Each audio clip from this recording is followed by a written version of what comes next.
Tokohan Sang Mahapatih yang melegenda dari sebuah kerajaan besar di Nusantara yang bersumpah untuk menyatukan Nusantara tidak bisa dipungkiri lagi. Ya, dia adalah Mahapatih Gajah Mada, Sang Mahapatih Majapahit.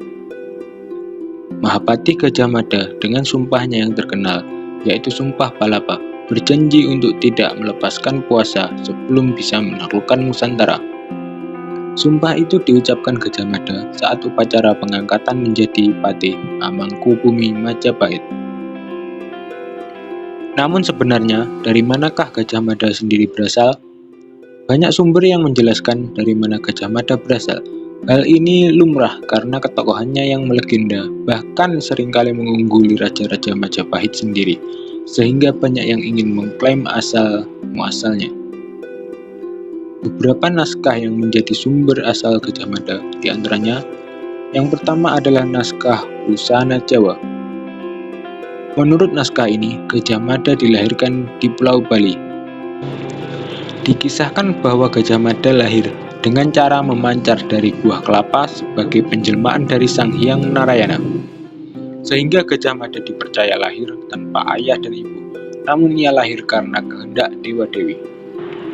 Naskah tradisional Nusantara sering menegaskan legitimasi tentang kelebihan pada diri seorang melalui mitos, sehingga tokoh yang dimaksud memang pantas dijunjung tinggi dan dihormati. Sang tokoh biasanya digambarkan sebagai anak seorang dewa atau bahkan penjelmaan dewa sendiri yang diturunkan ke dunia secara tak lazim. Penggambaran seperti ini umum berlaku pada sistem kepercayaan masyarakat Hindu-Buddha pada masa itu, sehingga tafsir atau rasionalisisnya diperlukan agar isi naskah dapat dijadikan rujukan. Yang kedua adalah Babat Gajah Mada, merupakan karya sastra Bali di masa selanjutnya.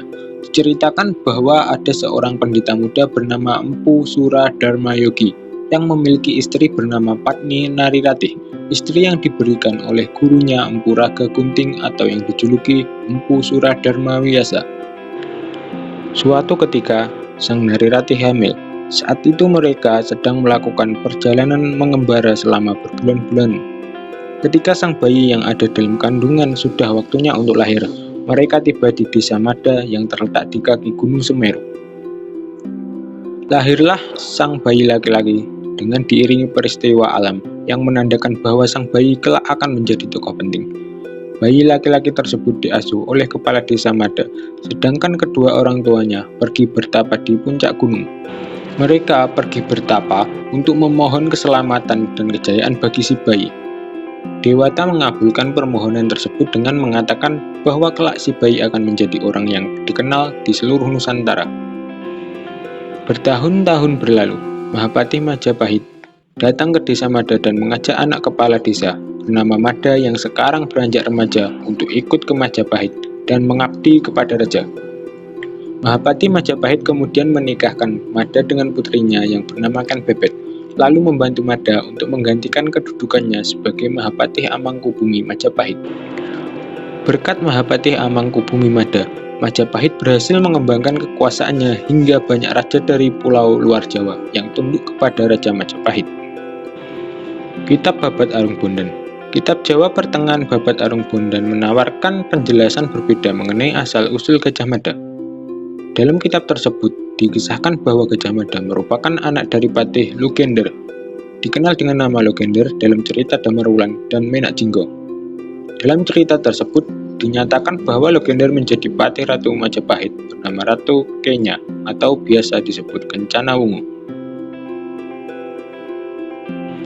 Hal yang paling menarik dalam kitab Babat Arung Bondan dan dapat dijadikan interpretasi lebih lanjut adalah pernyataan bahwa Gajah Mada merupakan anak dari seorang Mahapatih. Adapun nama patih yang menjadi ayah Gajah Mada masih belum akurat, sebab dalam kisah-kisah tradisional nama tokoh sering berganti karena diceritakan secara berulang-ulang dalam kurun waktu yang berbeda.